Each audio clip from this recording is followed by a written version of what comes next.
हरे कृष्णा। भगवद गीता अध्याय 3 श्लोक संख्या 24। उत्सिदेयुरिमे लोकान् न कुर्यान् कर्म चेदहम् शंकरस्य कर्ता स्याम् उपहन्यामि मा प्रजः। यदि मैं नियत कर्म न करूं तो सारे लोग नष्ट हो जाएं, तब मैं अवांछित जन समुदाय वर्ण संकर को उत्पन्न करने का कारण हो जाऊंगा और इस तरह संपूर्ण प्राणियों की शांति का विनाशक बनूंगा। भगवान स्वयं अपने ऊपर जिम्मेदारी ले रहे हैं। कौन है दुनिया में जो जिम्मेदारी लेता है? लोग तो भागते हैं जब कुछ गलत हो जाए, नहीं नहीं हमने नहीं किया, उसने किया।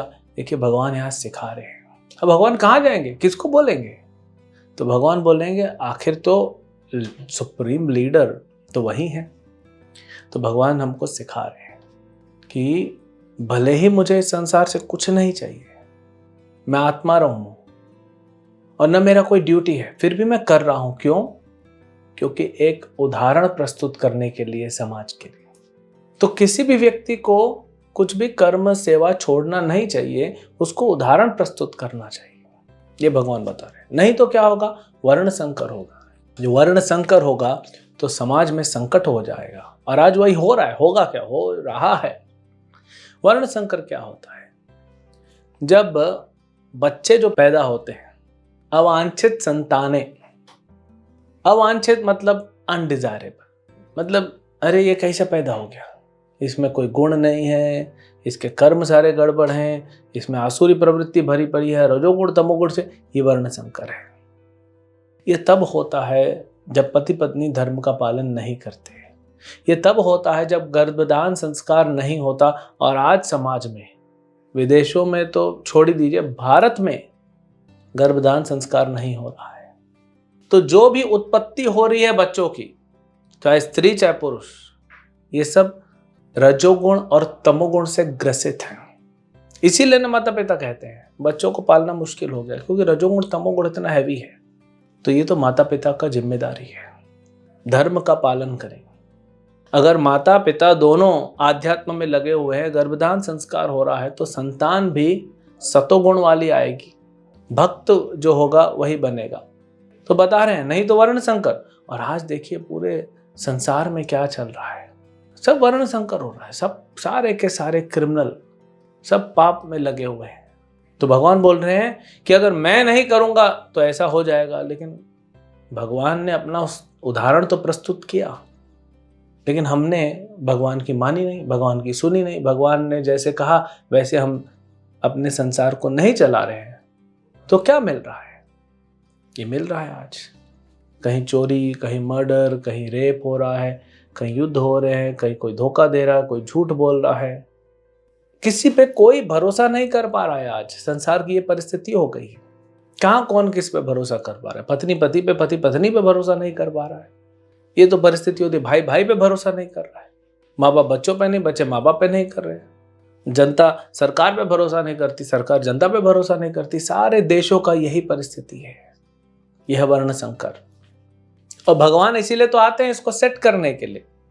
गीता में भगवान बताते हैं, कब कब मैं आता हूं, यदा यदा ही धर्मस्य ग्लानिर्भवति भारत अभ्युत्थानम अधर्मस्य तदात्मानं सृजाम्यहम्। जब धर्म की ग्लानि होती है तब मैं आता हूं। तो कोई कहेगा फिर अभी धर्म की इतनी ग्लानि हो रही, भगवान क्यों नहीं आ रहे? प्रश्न पूछते हैं। भगवान आ रहे हैं, आ गए हैं। भगवान 500 साल पहले आए। कृष्ण और राधा रानी दोनों का कंबाइंड फॉर्म, श्री कृष्ण चैतन्य, राधा कृष्ण नहीं अन्य। ये राधा कृष्ण का मिलन जो फॉर्म है, ये चैतन्य महाप्रभु आए, भक्त के रूप में आए। भगवान भक्त के रूप में, और क्या किया? प्रचार किया भगवद गीता और हरे कृष्ण महामंत्र का। जो गीता कृष्ण ने दी थी उस गीता को प्रचार किया और हरे कृष्ण मंत्र दिया। हम जब कर रहे हैं क्या?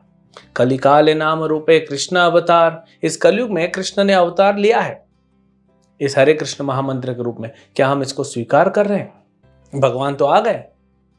भगवान पहले हमको समझा रहे हैं गीता के माध्यम से, फिर हम नहीं समझे तो वही भगवान एक भक्त के रूप में आ गए और करके दिखा रहे हैं। देखो, अगर नहीं समझेंगे भगवद गीता से, हरिनाम नहीं जप करेंगे, महाप्रभु प्रेम से समझा रहे हैं, तो आएंगे फिर।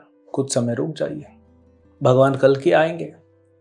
तलवार लेके आएंगे, सबको काटते जाएंगे। क्यों? परित्राणाय साधुनाम विनाशाय च दुष्कृताम, सबके सब दुष्ट हो जाएंगे, सबको विनाश करेंगे। वो बोलते हैं ना, लातों के भूत बातों से नहीं मानते। अगर हम बातों से मान जाए, सुधर जाए, तो हमारा भला है। कौन खुश होगा? किसको आनंद मिलेगा? हमें ही ना।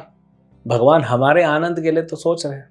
कोई बच्चा है, दवाई नहीं लेता है, पढ़ाई नहीं करता है, पढ़ाई करो, नहीं करता है, नहीं करो। माँ इतना समझाती, बेटा पढ़, तेरा करियर अच्छा बनेगा। नहीं पढ़ता है, फिर रात को आते हैं पिताजी, पकड़ेंगे कॉलर से, लगाएंगे कान के नीचे दो, तब पड़ेगा बैठ के रोता रोता।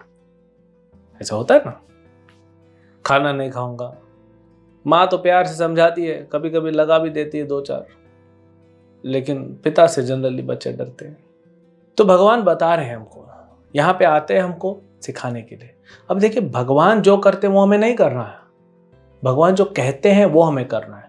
भगवान जो करते हैं वो हम करने लग जाएंगे तो गड़बड़ हो जाएगा, क्योंकि वे भगवान है। कर सकते हैं, उठाइए गोवर्धन। अरे एक उंगली पे भगवान ने गोवर्धन उठाया था, आप पूरे दोनों हाथों पे उठा के दिखाइए, नहीं उठा पाएंगे। हम भगवान को नकल नहीं करना, उनको पालन करना है। भगवान जैसा करते हैं वैसा नहीं करना है, भगवान जैसा कहते हैं वैसा करना है। ये चीज भगवान ने सिखा रहे कि मैं अपने उदाहरण से प्रस्तुत कर रहा हूं और तुम सबको बता रहा हूं, समझो। जैसे गवर्नमेंट बोलती है कि आप लोग नियम पालन करो, गवर्नमेंट के कुछ सेट स्टैंडर्ड्स हैं, पालन करो। नहीं पालन करेंगे, जेल में डालेंगे। जेल में भी नियम होते हैं, वहां पे भी नियम तोड़ेगा, वहां पे भी किसी को मारेगा, झगड़ा करेगा तो उसको फिर काल कोठरी में डालते हैं, वहां पे भी नियम तोड़ेगा। जो उसको खाना देने जा रहा है उसको मारेगा, फिर गवर्नमेंट परेशान होकर क्या करेगा? उसको लगाओ, उसको फांसी पे। तो ऐसे ही हम क्यों ऐसी परिस्थिति में आना चाहते हैं? हम भगवान का अगर सुन ले, समझ लें, तो आनंद हमें ही मिलेगा, हम ही प्रसन्न रहेंगे, आज़ाद रहेंगे। तो ये भगवान यहाँ पे हमको सिखाने का प्रयास कर रहे हैं, और हमें क्या करना चाहिए, इन चीज़ों को समझ के अपने जीवन में अपनाना चाहिए। हरे कृष्णा।